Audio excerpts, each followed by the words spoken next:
When I was 15, I had my first girlfriend. We lived in an upper-class area, very quiet and peaceful streets. My girlfriend Casey also lived 2 blocks away, so I could walk to her house almost nightly. One Thursday night during break, when I had nothing to do, I started my walk over to Casey's house. It was on the later side of the night, but I didn't really have a curfew, so it didn't matter. But pretty soon I thought I could start hearing noises from around me. And when I say around me, I mean mostly behind me. The first time I heard it, it was the sound of a bush being shaken a bit. I only turned my head to look for a second without stopping. I just started to walk a little faster is all. When I got to the next block, I heard another noise, a twig or a small stick cracking. I stopped this time and turned around. All I saw was the empty street and the bushes that lined up along each property to separate the sidewalks from people's properties. Basically, next to the street was a wall of bushes, and I didn't see anyone or anything that could be making these weird sounds. I picked up the pace even more, and I was reaching the home stretch to Casey's house. Of course, there was another sound again, this time more like footsteps. Quick, light footsteps. I turned again without stopping. No one, nothing. I could see Casey's house now. I called and she picked up right away. I told her how freaked out I was getting because I kept hearing noises. I walked around the bushes surrounding her driveway and stepped onto her property. I noticed her staring out her bedroom window upstairs. She waved at me as she laughed on the phone and I waved back. Then she asked me, "Who's that guy right behind you?" I turned right around and saw a fully grown man crouch walking maybe 10 feet in back of me. I screamed and ran for the door and started pounding on it. The man grabbed me and tried to put me in some kind of headlock, but he let go and ran away pretty quickly. Casey's mom opened the door with a look of dismay on her face. She let me in and slammed the door shut as Casey came running over. I was out of breath and felt like my heart was beating 1,000 beats a minute. Casey's mom hugged me, asked a few questions, then called the police to warn of a dangerous man going around town. Casey's mom let me stay over that night for obvious reasons, and she drove me home the next day. It was a dangerously stormy night. Everyone in my family was doing their own thing. I was in my room watching TV, my parents were in the living room watching some comedy show, and my sister was playing video games upstairs. I usually enjoyed stormy nights like this because it made me feel relaxed. I was relaxed until there was a monstrous bang on my window. I jumped up and looked outside.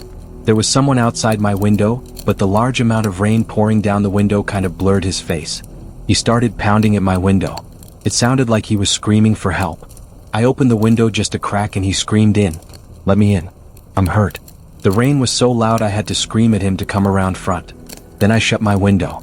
I ran outside to the living room to tell my dad that some man who seems to be in distress is screaming for help outside. And then came the knocks and shouts for help outside our front door. My dad was about to open the front door, but I stopped him. I said wait because I wasn't sure if it was a good idea. Then the phone rang and on the TV it displayed the caller ID of our next door neighbor. My dad ran to pick it up. When I heard him say "no fucking way," I knew something was wrong. He hung up the phone and said stay away from the door. He didn't explain why, he just went to the window to peek at the front stoop.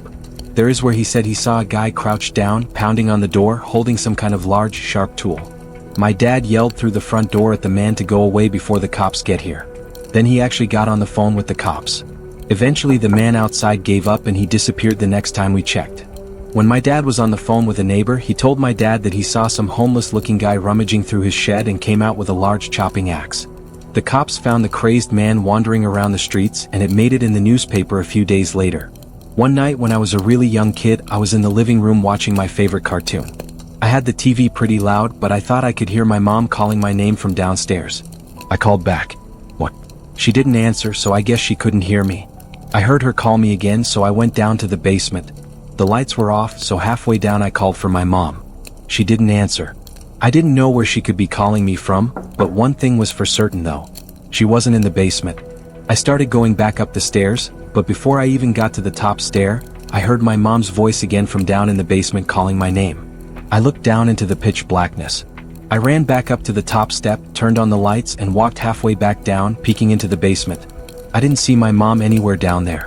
Suddenly I got a huge rush of horror. I ran up the stairs, basically crying for my mom. She came rushing down the stairs from upstairs, and I cried to her that something was calling me from downstairs that sounded just like her. She swore to me that she hadn't been calling me. She went down to the basement to check and make me feel better, but I didn't feel better. I'm sure she didn't believe me. Why would she? I was a little kid, but I still know that I heard what I heard. My grandpa recently told me a story. It was about a night he took his dog for a walk.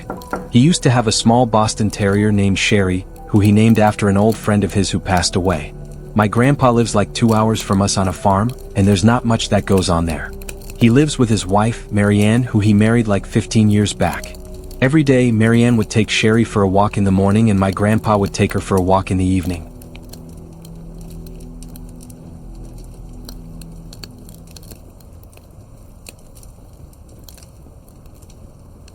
On a regular walk during sunset, my grandpa was walking Sherry down the usual dirt path that ran along the woods next to their property.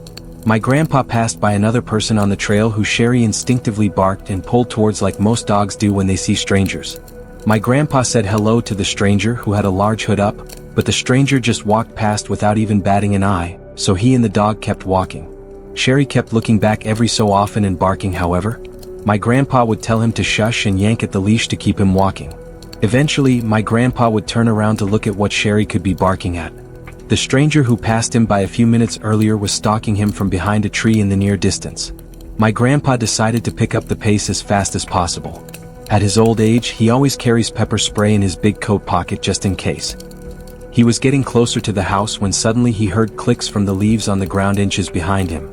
But before he could turn, he felt the warmth of a glove cover his mouth and nose, preventing him from screaming or breathing. My grandpa says he could hear Sherry barking and biting at the stranger, which might have helped in loosening the man's grip a little. My grandpa says he struggled to grab the pepper spray out from his pocket, but when he did, he sprayed it at least 10 times and continued spraying it even after the man who was holding him let go and started to scream. My grandpa came as close as he could to a run to escape back to his house. He was perfectly okay. I grew up in California for the first 14 years of my life. Our neighborhood wasn't the best, namely because it was an area that the Crips were known to reside in. If you don't know, the Crips are members of one of the biggest Los Angeles St. gangs. My best friend, who I always called Stevie D, lived 2 doors down. We had other friends of course, but we would often hang out just he and I.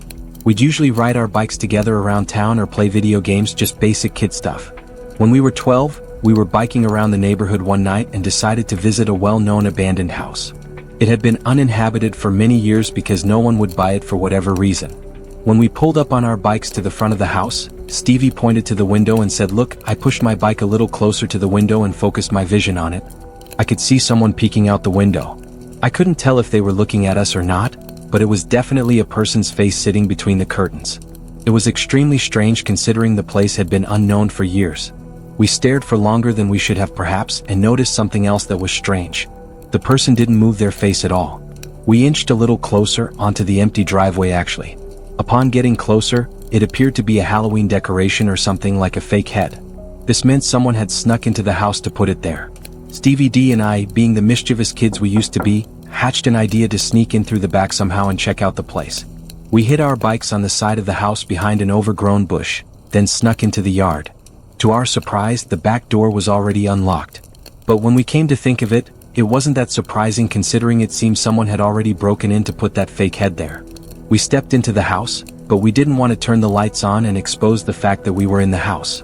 It was dark in there but not pitch black, so we could make our way through the house. We got to the living room first because we wanted to check out that fake head thing at the window. It smelled really bad in that room though.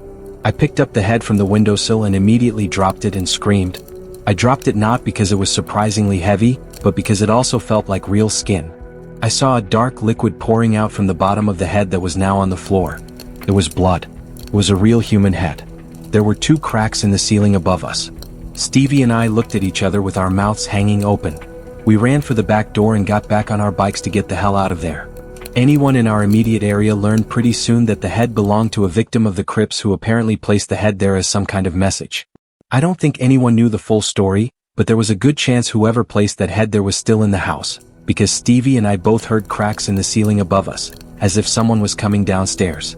Last year, a guy came to my house's door around 9 p.m. He knocked on the door, so I got my mom and she went out to see who it was. By the way, we live in a rural area, so visits that late are extremely uncommon and strange.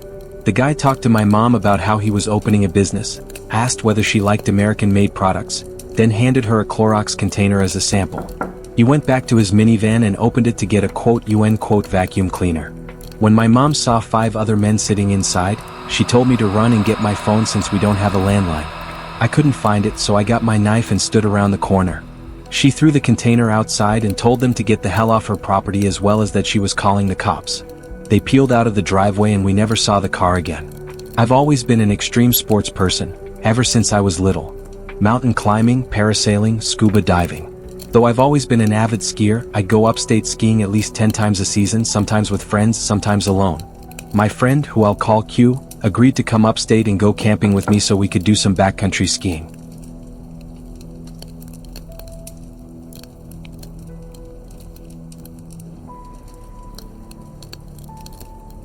Which is basically skiing in the backcountry on unmarked or unpatrolled areas outside of a ski resort's boundaries. It was a 3-hour drive, then a decent amount of off-roading to get to where the hills were.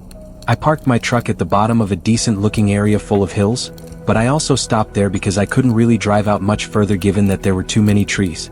Q and I then proceeded to unload the back of my truck of all our stuff, including ski gear and camping equipment. Then we hiked about a quarter mile, which was an incredible amount of work with all the stuff we were carrying. We found a perfect place to set up camp, right near the bottom of an uphill and in a bit of a clearing between the trees. Setting up the tent and unloading our sleeping bags and equipment and such was first priority. When all of that was done, we started our hike up the hill to scout the area. We did a decent amount of hiking, but we also got a lot of skiing in. At one point, you and I lost each other while skiing down a bigger hill. I assumed I'd meet him at the bottom or just find him eventually. I checked the walkie-talkie just to see if he'd answer, but he didn't, which meant he was probably still going downhill. At some point, while I was walking with my skis at the bottom of the hill, I ran into someone, another skier.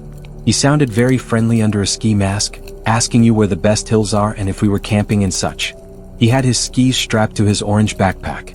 I pointed to the hill I just skied down and also pointed in the direction we set up camp. He said he and his wife were trying to find a good place to set up camp near other people and asked if I could lead him to my campsite. As much as I really didn't want to trek all the way back there, I felt I had to be a good Samaritan and help this man and his wife. I pulled out my walkie again and said into the speaker to Q that I was going back to the campsite for a bit. I started to lead the man who was behind me, when suddenly I started getting some static from another end on the walkie. It seemed someone, probably Q, was trying to talk to me, but the connection was shit, nothing I could do about that except for come back to this hill afterwards. It took a decent amount of hiking and small talk with the man before we reached the campsite. I turned around to him and smiled under my ski mask, which I realized instantly was pointless. He sounded very thankful for he and his wife. Then I finally asked him, "Where is your wife?" He didn't answer. He started to walk closer to me. At first I thought nothing of it, but for some reason something about his skis and backpack just struck me. They belonged to Q. For a split second I thought, is this Q? Is he pranking me? But it wasn't possible. The voice was too different from Q. The man was a few mere feet away from me at this point, and he was picking up the pace to a more intimidating approach. I panicked and jumped into the tent to dig for my flare gun in my bag. The man grabbed my leg, which was sticking out from the tent, and then I felt a sharp, intense tangle in my leg, like a severe electric shock, followed by a burning heat feeling. I screamed in pain as I just managed to pull out the flare gun, push aside the door to the vent and aim it at the man. He immediately backed up with his hands in the air. And that's when I noticed the knife dug deep into my leg. I ordered the man to tell me where my friend was. He answered quickly, saying near the bottom of the hill he found me at. I told the man to stand still while I called 911 to request an immediate rescue, but the man took off quite easily while I was on the phone. There wasn't much I could do with one single flare gun shot. I felt like I was waiting there in the cold with my bleeding leg forever. Until finally, the reassuring sound of a rescue helicopter swooped overhead and I shot my flare gun. I cannot believe I was actually picked up by a helicopter in which I helped locate my friend laying in the snow in the middle of the hill. He was unconscious and he had also been stabbed twice in the leg, then robbed. He tried talking me through the walkie-talkie while he was losing consciousness, but the connection was bad. We both went to the hospital, but we're fine today. I lived in a small college town and my apartment complex was walking distance from the bar/downtown area. One weekday night, I stepped out on our front porch to smoke a cigarette or two. I was up late studying. I brought my textbook with me and laid down on the stairs while I smoked. A girl who I had never met before but who lived one apartment over on the ground floor, came home from downtown. She was by herself and you could tell from her walk she had been drinking. She got in her apartment and barely got the door closed before some guy who came out of nowhere knocked on her door. She opened and I noticed he introduced himself, which was weird because it was like 2:30 in the morning. Who comes to a random girl's apartment at that time? So I decided to stay outside and pay attention. They ended up talking for over 10 minutes. She later acknowledged how weird the situation was, but did not know how to end the conversation. He would do the creepiest things, like he reached up and stroked her hair at least 3 times, and he would try to slowly inch his way closer to her in the door. I made a point of being loud with my textbook so he would know I was there, and he disappeared as eerily as he came. We called the cops, and days later they had the girl and I sit with a sketch artist. As soon as the sketch was made public, floods of calls came in. The guy turned out to be a serial rapist who followed lone girls home from bars and pretended to be a cab offering them a ride. This girl just got lucky because she lived so close to the bars he didn't get a chance to pull the cab routine. I've only used Craigslist once in my life, and the one time I used it I got a very sour taste in my mouth. Here's why. The guy posted an ad for a ping pong table that I wanted to buy for my roommate and I. We set up a time for me to come pick it up that night. I had to remove the back seats from my truck so that I'd be able to fit the thing. I pulled up in front of the dude's house and texted him saying I'm here. I saw the door open, so I got out from my truck and did a quick speed walk to his front door to greet him. I went for the handshake, but I don't think he saw my arm, so after a few awkward seconds I put my hand back down. He said in his deep smoker's voice to follow him to the basement. The whole house had a certain distinct smell to it, not exactly a bad or concerning smell, just a cottony, smoky kind of smell. He got to the basement and there was the ping pong table, right smack in the middle of the room. Suddenly he said, "Oh shoot, I gotta find the paddles." So he ran back up the stairs and told me to wait right there. I waited for a while down there, assuming he misplaced the paddles and was having a hard time finding them. I started to snoop around his basement a little bit, looking at his pictures and such. It was weird. He had framed pictures sitting on furniture, but they were all pictures of just him, no family members. There was one where he was at least with a dog, but that was pretty much it. I'd say 10 minutes went by and I was still stuck waiting down there, so I started to get even more snoopy. There was a back laundry/storage room in his basement that I started to observe for some reason. There was a drawer to his utility desk that was hanging half open. I pulled it fully open and it revealed old Polaroid pictures, but these pictures were horrific and disturbing. They were all pictures taken of some girl who was tied to a chair and her mouth covered with tape. There were also yellow folders stacked in a row next to the photos. They were labeled AZ. I didn't have it in me to open the folders and see what were inside. I took out my phone to take pictures of the contents of the drawer and planned to send it to my friends immediately, but I didn't have any service down there. It was definitely time to go. I ran back to the door at the top of the stairs, but my nightmare only became worse finding out the door was locked. As soon as I tried the doorknob though, I heard the deep, raspy voice of the man on the other side of the door. He was apologizing, saying the door was accidentally locked and he would go look for the key real quick. I didn't say a word in response. I examined the keyhole closely, ran back down the stairs to the man's utility desk, grabbed 3 screwdrivers of varying sizes, and tried each one in the keyhole for the door. The smallest screwdriver managed to fit in the rectangular-shaped keyhole, allowing me to turn it just enough to unlock and open the door. I didn't stop and look around, I simply ran out the door into my car. I didn't look back at the house. I simply drove to the nearest police station, showed them the pictures, gave them the address, told them where to find the photos, and that was enough for them to start their investigation. A few days later, I got all the information. The man was part of a child pornography trade on the deep web, which was how he made his living. Apparently why he decided to lock me in his basement. That's beyond me. I have not the slightest idea of what he intended on doing with me, but obviously it was not anything good. I used to babysit in my teenage years. When I was 14, I babysat for a 6-year-old boy named Cody once. His parents left me with few instructions other than to order a pizza for dinner and not let him go in their room. They also left me with an interesting comment that Cody tends to act different than other kids and that he'll talk to himself or his imaginary friend. Especially when he played with his toys. So it was midday, pouring outside. I was watching some old Wipeout show that used to be on TV in the early 2000s. Cody was on the floor playing with his toys that were scattered across the living room. Cody kept using the name Agnes. He would act like he was playing with another kid who was sitting in front of him. One of his toys that were sitting across the room from him activated out of nowhere. I only found it weird because the toy was one of those little cube-like things with the crank where you pull it down and some simulated moving racing background came up on the screen. It was the kind of toy that would take effort to activate, and there it was, activated all by itself. I asked Cody how that was possible. He looked at me and said Agnes is playing with it.